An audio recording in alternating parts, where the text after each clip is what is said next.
दिल्ली के एक शांत उपनगर में गुप्ता परिवार अपने साधारण घर में शांति से रहता था।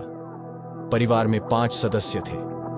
राजेश गुप्ता, उनकी पत्नी प्रिया, उनके 2 बच्चे अनन्या और रोहन, और राजेश की बुजुर्ग मां शांति देवी। जीवन उनके लिए एकदम सही लग रहा था, लेकिन एक दुर्भाग्यपूर्ण रात ने सब कुछ बदल दिया। जब राजेश काम से घर लौटा तो बारिश की शाम थी और उसने पाया कि घर में बहुत सन्नाटा था। उसने अपने परिवार को आवाज लगाई, लेकिन कोई जवाब नहीं मिला। जब वह लिविंग रूम में दाखिल हुआ तो उसे एक भयावह दृश्य देखने को मिला। प्रिया बेजान होकर फर्श पर पड़ी थी। उसका शरीर खून से लथपथ था।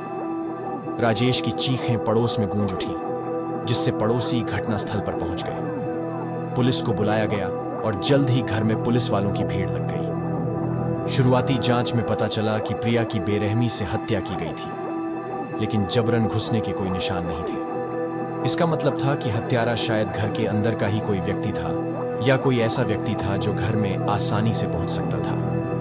मामला सीआईडी को सौंप दिया गया और इंस्पेक्टर अभिजीत, जो अपने तेज दिमाग और गहरी जांच कौशल के लिए जाने जाते हैं, ने कार्यभार संभाला। उन्होंने परिवार के सदस्यों से पूछताछ शुरू की। राजेश पूरी तरह टूट चुका था और समझ नहीं पा रहा था कि कौन उसकी प्यारी पत्नी को नुकसान पहुंचाना चाहेगा। शांति देवी भी उतनी ही दुखी थी, जबकि अनन्या और रोहन सदमे में थे। इंस्पेक्टर अभिजीत का पहला शक राजेश पर गया, क्योंकि ज्यादातर मामलों में पति पत्नी अक्सर शामिल होते हैं। हालांकि राजेश के पास एक ठोस बहाना था। हत्या के समय वह काम पर था, जिसकी पुष्टि उसके सहकर्मियों और उसके दफ्तर के सीसीटीवी फुटेज से होती है। इसने सीआईडी को दूसरी संभावनाओं पर विचार करने के लिए प्रेरित किया। जैसे जैसे जांच आगे बढ़ी, सीआईडी को प्रिया के जीवन के बारे में कुछ परेशान करने वाले विवरण मिले। उसे पिछले कुछ महीनों से धमकी भरे पत्र मिल रहे थे, लेकिन उसने अपने परिवार को चिंता से बचाने के लिए उन्हें छिपाए रखा था।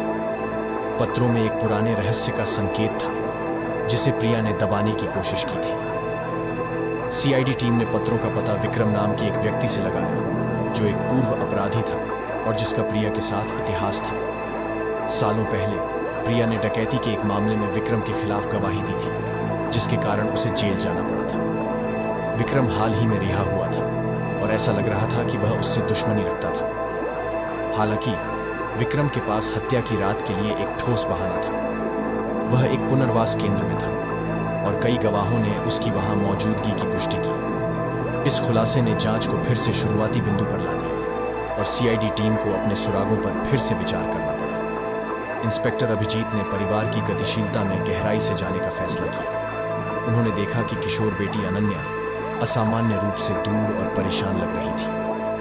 पूछताछ करने पर अनन्या ने खुलासा किया कि उसने हत्या से एक रात पहले अपने माता पिता को बहस करते हुए सुना था।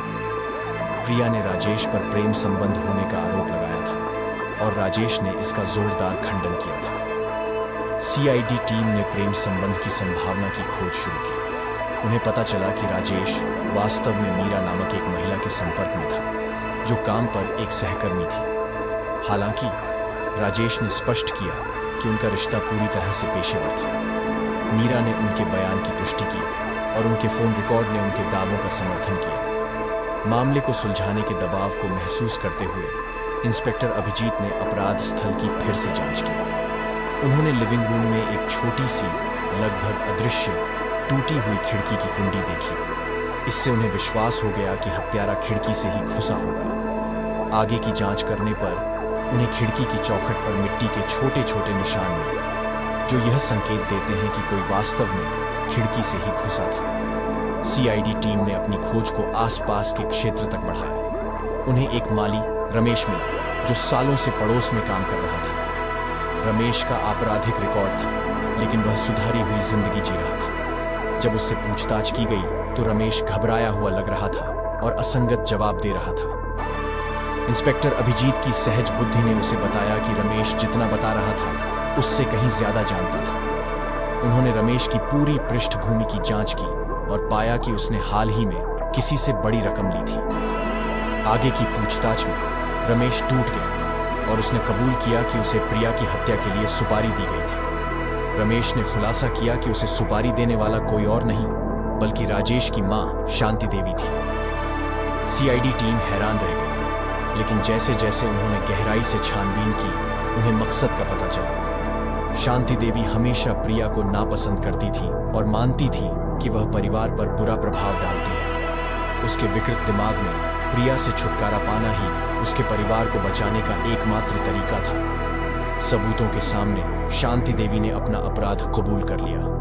उसने रमेश को अपने गंदे कामों में शामिल किया था, यह सोचकर कि कोई उस पर शक नहीं करेगा। सीआईडी ने शांति देवी और रमेश को गिरफ्तार कर लिया, जिससे सस्पेंस भरा मामला खत्म हो गया। त्रासदी के बावजूद गुप्ता परिवार ठीक होने लगा। राजेश, अनन्या और रोहन ने एक दूसरे में सांत्वना पाई और अपने जीवन को फिर से शुरू किया। इंस्पेक्टर अभिजीत की शानदार जांच ने न केवल हत्या को सुलझाया, बल्कि शोकाकुल परिवार को भी राहत दी।